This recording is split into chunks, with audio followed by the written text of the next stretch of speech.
Stay tuned as we take a look at the proposed Board of Education budget on this week's edition of Welcome to Groton.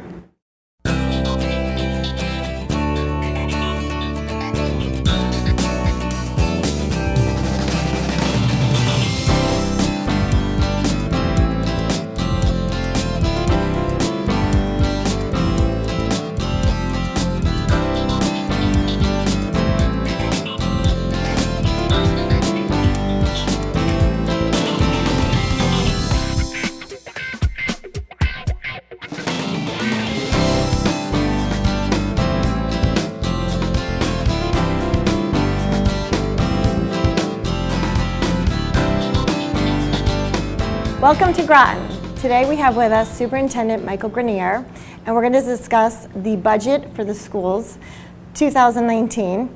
Can you tell us a little bit about the review process? Sure. Well, this year was actually quite different than normal. The normal process is that we would start in October, right, and I would work with the staff until just about January 1st, and then I provide the first draft of the budget to the Board of Education, right, and the board looks at it from January through February, and then the board has to vote on by charter by the last day of February. This year was completely different, right, because, as you may remember, the state budget was up in the air, and we actually didn't know what budget we were going to get. Right. Actually, believe it or not, all the way until December. So once we started the town started to realize exactly what the education cost sharing was going to be, the town council made an adjustment to our budget. We'll talk about the Alliance District a little later, but fortunately, Groton received an additional $5 million more than the town council had expected. Thank goodness. So by the time, believe it or not, by the time we actually got this year's budget, which is to say fiscal year 18, it was mid-January. Wow. And so the FY19 budget obviously is based upon FY18. So we really scrambled, and the board met virtually either every week, once or twice a week, through January and then through February, and we were able to develop a draft of the budget at that point. And wow. So it was a bit of an unusual, more hectic procedure this year, but we got through it, and the board voted on Monday the 26th of February on the budget, and so we are all set and has been submitted to the town. Okay, and now once it's been submitted to the town, now what happens?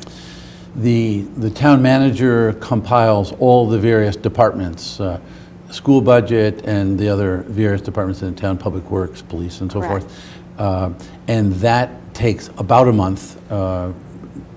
Pretty much by the 1st of April, those budgets will then be turned over to the town council, and the town council will start to review the various departments. And we will get a town council recommendation, usually the last week of April, and then the process will start all over again with the RTM. Right. And the RTM will hold education committee meetings, and then ultimately we'll review the education budget. And I think they, by charter, have to vote by the 25th of May right, to finalize the budget. So it takes a good long time before we actually know what the budget will be for next year. And it sounds like, as you said, the fiscal year 18's state budget really messed you guys up this year. Yeah.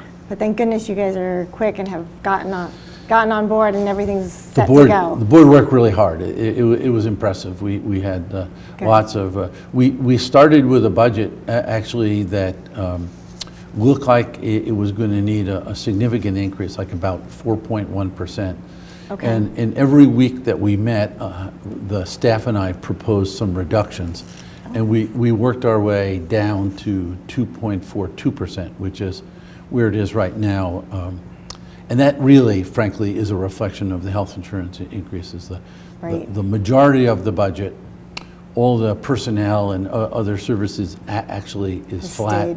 and is a 0% increase. But the big increase is health insurance. And I think if you look in the region, everybody's struggling with the same thing. Everybody, yeah. And you bring up a great point. So what are the benefits that are being affected with health insurance? Why is it such the cost indicator right now? Well, Groton is self-insured. And so when we talk about health insurance costs, really it's claims experience. Okay. And so we work through Anthem Blue Cross, and they make a projection. You know, of course, all of this is based on best guesses. Right. But they made a projection of our active members, our employees right now, that was about $1 million increase. Okay. And then we have retired employees. Right. And there's a new, not teachers so much, actually more non-certified staff, but they stay on, it's called the other post-employment benefits. And those retired folks, they stay on our insurance. And the new accounting guidelines, federal accounting guidelines, request that the town project their potential liability. Not necessarily real liability, but potential liability, and that has to be reported.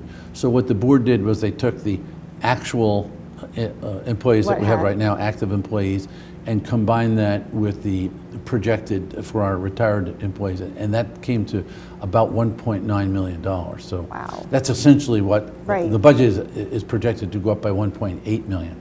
Now, if we get some breaks along the way, which of course we're hoping for, then potentially that number could be reduced. But that's essentially where the budget sits right now. You have to have that number to base it on, because otherwise... That's right. Yeah. And as we go through the year, we see the actual experience. And sometimes, you know, with a little bit of luck, sometimes the experience is better than you would have projected. And so then when we look at next year's budget, we can basically draw down a bit and not have quite so much projected for next year. Right. So that kind of covers all the reasons for the increased budget, and we discussed, you know, the benefits. What with last year's budget, fiscal year ending 18, how did that all play out with the schools? How did that end up? Well, that was that was a headache. Aside. Ultimately, the town council anticipated, and probably rightfully so, frankly, that there was going to be a significant reduction to the education cost sharing grant, which is the big school state grant, school education state grant. And so we had been getting, Groton had been getting for about 10 years, $25 million from the state. And the state initially came out with some really wild, crazy, everything from a reduction of $9 million up to a reduction of $17 million. And the town council, not knowing what the state was going to do with the education cost sharing grant, they said, well, we're probably going to get $20 million. And so that's what was put into the budget. Okay. So there was a $5 million cut to the town in revenue. And so the town council actually reduced the Board of Education budget by $2.8 million. Okay. And waited for the state budget. Waited. And so finally, when by the time the state budget was announced, the next term that we have to define is that Groton was identified as an alliance district. Correct. Yeah. An alliance district are the 33 districts in the state that on what they call an accountability index score the lowest in the state. So the accountability index, can you describe that a little more? I think most people thought it was all academic, and it's not. Right. In fact, we scored at or well above the state average on all of our state English language arts, math, and science performances on the SBAC, they call it. Yeah. But there are other measures like chronic absenteeism, students who are absent more than 10% of a year, physical fitness measures, art measures. There's a whole series of graduation rates at the high school. Okay. It's actually a 12 12-item index. Okay. And we frankly have been trying to figure out where the data came from each of those 12 where they got items. it from. Mm-hmm. But I always like to say it clearly was not academic. It was not primarily the academic performance of the children. But once we were identified as an Alliance district, two things happened. The legislation says that the education cost sharing grant for any Alliance district cannot be reduced.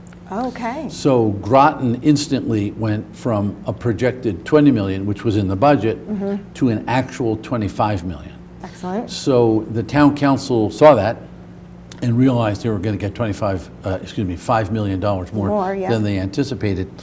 The other thing about the Alliance District grant is that those districts must receive the same budget that they received last year. Oh. So although the budget was cut by 2.8 million, it actually had to go back to where it was last year, which would have been an increase from the 2.8 back 1.5. Okay. It's actually a budget about 76.5 million. Okay. It went down to well below that, Right. 74.9, but to come back to 76.5 million meant that we needed 1.5 million more. So what the town council did was they allocated 1.5 million more to the school budget. Okay. And they took the 3.5 million and put it in the reserve account that the town maintains. Nice. Which actually helped our bond rating for Great. the school, which is the other big thing that's going on. But anyway, so by December, the town knew it was actually getting 25 million, made the adjustment, provided 1.5 million to the schools and 3.5 million to the reserve, and so we settled in. But what happened with the budget, frankly, was we actually needed, because of contractual increases, the whole 2.8 million. Right, because of all the... And so if you take 1.5 million and restore it, the question is, where did the other 1.3 million go? Okay. And that 1.3 million went to essentially for the closing of Pleasant Valley School. We Oh, yeah. we closed the school and reduced 18 teaching positions, a principal, secretary, a couple of custodians. So in the process of closing that school, we actually saved the 1.3 million. The problem with that, however, was that we didn't, of course, lose the children. Right. So we had 305 children that had to be reassigned Right. to existing schools. So we did that, and fortunately, when the town council and ultimately the RTM reinstated the 1.5 million, what we realized was we didn't account for additional special education students going to the different schools. Yeah. So what we did was we went back and looked at the existing, the 6 existing elementary schools, and made sure that the staff was appropriately increased in each of those areas. Okay. So right now we're stable. Great. The budget went back to right where it needs to be, and we are anxiously awaiting, however, the building of first the middle school and then Right. the 2 larger elementary schools, because that was the plan all along, to ultimately to close Pleasant Valley along with SB Butler Right, and then and Claude start. Chester, but we needed the 2 bigger schools to have those students Start attend. So by closing Pleasant Valley, that has caused not huge overcrowding, but It's tight. in some cases, yeah. Yeah. Quite tight. Dr. Graner, I want to talk more about this. I'm sure our audience wants to hear more about this. We're going to take a quick break, and then we'll be back to hear more about the fiscal year 19 budget.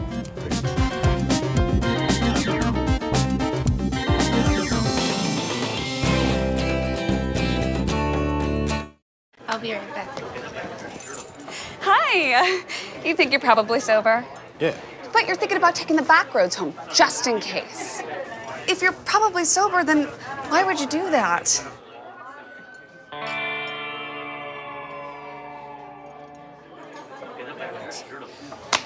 Good choice. Probably okay isn't okay. If you see a warning sign, stop and call a cab, a car, or a friend. That's a full glass of wine. I'll be chatting you later. Marie, you have prediabetes. Prediabetes? I don't have time to eat right or exercise. I'm a busy mom. Oh, you're a busy mom. Yeah. This is great news. Busy moms never get prediabetes. Wait, what? Let me just... Yeah, this is all the people at risk for prediabetes, and way over here, busy moms. No?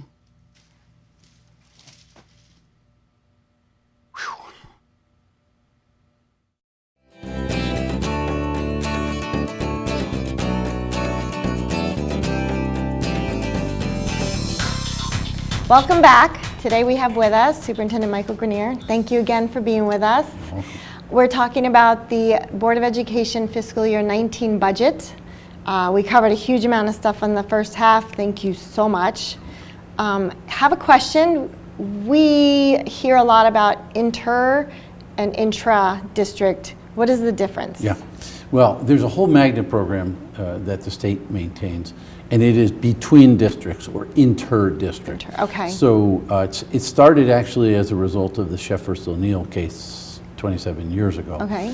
And when students from Groton, Stonington, Ledyard, whatever, go to, for example, the regional multicultural magnet school, the district pays a small amount of tuition, but the state actually pays the majority of that tuition. And so it was a racial balancing solution that the state has implemented. So anytime a student goes to an inter-district magnet school, the state pays a good portion of the tuition. There is a difference, however. We have schools within our district that are only open to Groton students. Therefore, they're called intra-district. Such as? Such as Catherine Kolnowski was the first one, and Northeast Academy was the second one. So what we've done, partly for racial balancing purposes, actually began with Catherine Kolnowski. Any student within Groton can apply, any elementary student can apply to go to Catherine Kolnowski STEAM, science, technology, engineering, art. And math. And that intra-district magnet is hugely popular. A third of the students are not from that neighborhood. And we actually have a long waiting list of children around town who want to go. 2 years ago, we started, because Northeast Academy has a wonderful arts program, so they actually opened their doors to children from around the district, and about 15% of the students right now attend Northeast Academy who are not Northeast neighborhood students. And that has been extremely popular.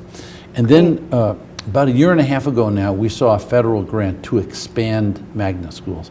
And we received a $4 million grant to turn both of our middle schools now, Cutler and Westside, into intra-district magnet schools. So starting in September, any student who lives on the west side of town can attend Cutler, and that will become an arts and humanities magnet school.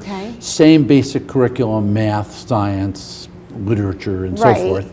But there will be a focus, some extra opportunities in arts and humanities. There's a partnership with the Mystic Seaport and Mystic Museum of Art, Eugene O'Neill Theater, that sort of thing. Yeah, it's very exciting.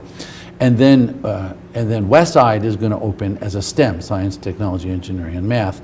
And students who live in Mystic will be allowed, or whoever is not neighborhood designed to go there can apply to go to Westside. And Westside has going to expand opportunities for robotics, a really excellent engineering program called Project Lead the Way.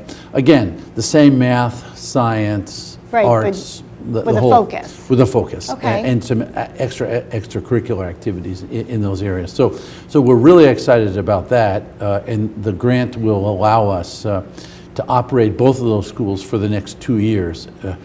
Cutler as an arts and humanities magnet, and Westside as a STEAM magnet.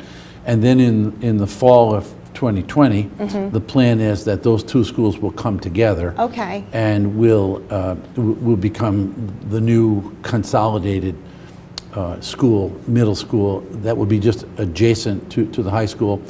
And what we're starting this year is we're introducing, well, actually starting in the fall, we're introducing the International Baccalaureate Middle Years program, so that all the students, 6th, 7th, and 8th, as well as 9th and then 10th, will be International Baccalaureate. So when the new school opens in 2020, it'll be an International Baccalaureate campus. Awesome. So we're really excited about that. And I can see why. Yeah, and so next year, actually going through the lottery process right now, that if parents want to, of course, go to their neighborhood school, they just choose the neighborhood school. And you read my mind. I was going to ask you, how does a parent sign their child up for this?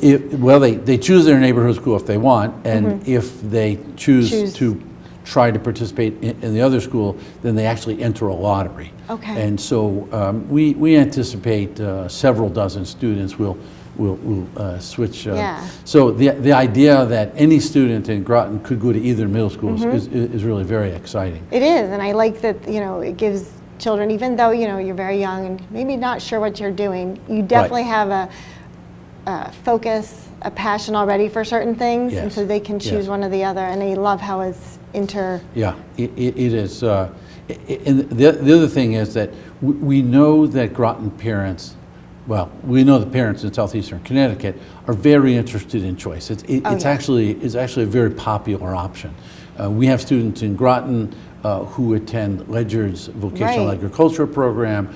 We have scores of students, and this has been going on for 27 years, who attend the Regional Multicultural Magnet School. So when I came here 4 years ago, I realized just how many students were in fact participating in the choice programs, and I thought it'd be great if we could have, in addition to Catherine Konowski, some choice programs of our own.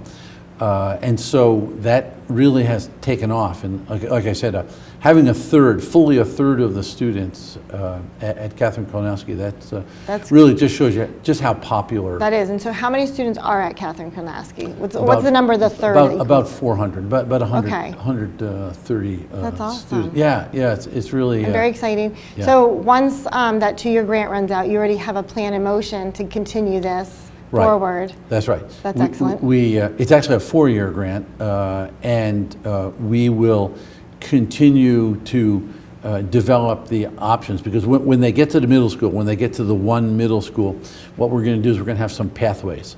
So some 6th graders, when they enter, and then 7th and 8th graders, will continue on the arts and humanities pathway, and other students will enter and continue on the STEM pathway, and then ultimately leading everybody to International Baccalaureate, but then leading to the high school where we have a terrific arts program and a terrific STEM program. So and of course at the high school there's a different International Baccalaureate. That's the diploma program where students compete in these wonderful series of 6 courses. Where they get an International Baccalaureate diploma, and that is really advantageous for college admissions and so forth. Yeah, so we're excited about that. And then there's another International Baccalaureate program called a Career Certificate, and we're hoping actually to start that because we realize not all students go to college right off the bat. Correct, yeah. So we're hoping to start the Career Certificate program in drafting, engineering, nursing, culinary arts. So we're really hoping to give our graduates a kind of a boost. And as you know, Electric Boat has been identified as hiring lots of folks. So we know that the drafting and the engineering programs are extremely important to them. So we're really gearing, trying to get either our initial high school graduates to qualify for their programs, or to go on to engineering programs in college and ultimately come back as sounds like you guys have touched base of everything possibly the students might need. We're really excited. And one of the things I find interesting is it seems like once or twice a month I'll get a phone call from someone in the area wanting to come from outside of Groton, asking if they could pay tuition to come to participate in the International Baccalaureate. The International Baccalaureate is very common in Europe. Okay. And so a lot of times we'll have families who lived overseas participate, sometimes military families actually, who lived overseas and really want to continue the IB, but they may have ended up not in Groton, but in some other community, and they're perfectly willing to pay the tuition. So we're working on that as well. That's excellent. We only have a little bit of time left, so I want to cover a couple of things. I know that you have amazing stuff coming up, but one of the other things parents will really be concerned about, and I think is safety, especially with the recent shooting. How is that being handled with Groton? Yeah.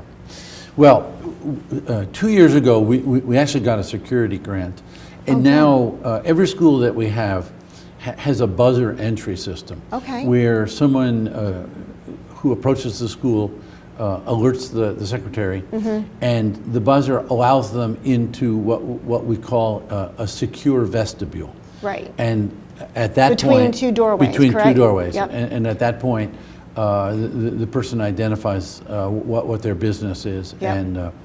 and can then, in some schools, truthfully, it's speaking to the secretary, and in other schools, the more modern ones, we actually have a second entrance that they have to get into the school. But every school has at least an initial buzzer vestibule entry And I know system. I've been asked for ID myself, Yes. going into a school that I go into on a regular basis. Yes, I, as a parent, appreciate that. Yeah, So. yeah. I think everybody, when we actually ask for ID, they say, "Oh, good." Yeah. They appreciate that. But the other part of security, and frankly, I think the most important part, is that you have protocols in place. We practice these protocols, security protocols, with the children and the staff on a regular basis. And we have an excellent relationship with our first responders. And wonderful. If there's anything that's come across clearly on all these awful school shootings that have occurred over the last really 20 years or so, is that it's hugely important to get the first responders there as quickly as possible. So we have, and we practice with our first responders. We have that system in place. And then the last thing, and maybe the most important thing, is that we always like to say the people that are going to keep us the most secure are us. And so we have students over the last 2-3 times now that I can recall, have come to the administration and said to us, I think there could be a safety concern. Right, exactly. And in one case, the high school I know was placed on a lockdown. Fortunately, it was not a real threat. It was an irresponsible statement by a student. Right, but the important thing was the student immediately went to the principal.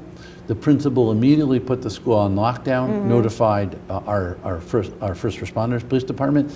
They came in, identified the student instantly, did the investigation, found out that it wasn't credible. But we then went back to the student body and said, "That's how you keep safe."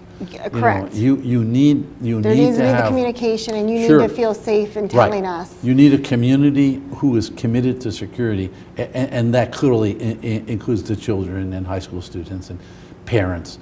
You know, that kind of group effort, commitment to security, I think is how we get there. I think so too. I think that's excellent that you have that in place and you practice it. Dr. Graner, you've given us so much information today. I appreciate it. I think our viewers appreciate it. We have so much more to discuss. We might have to have you back. Yeah, great. I'd be happy. Maybe we could talk about the school construction process. I know, right? Yeah, that would be another. Because not only do we have the middle school, but we have 2 elementary schools, all of which need to begin construction by October of 19. Wow. So we're all working hard towards that goal. Okay, so we definitely have to have you back.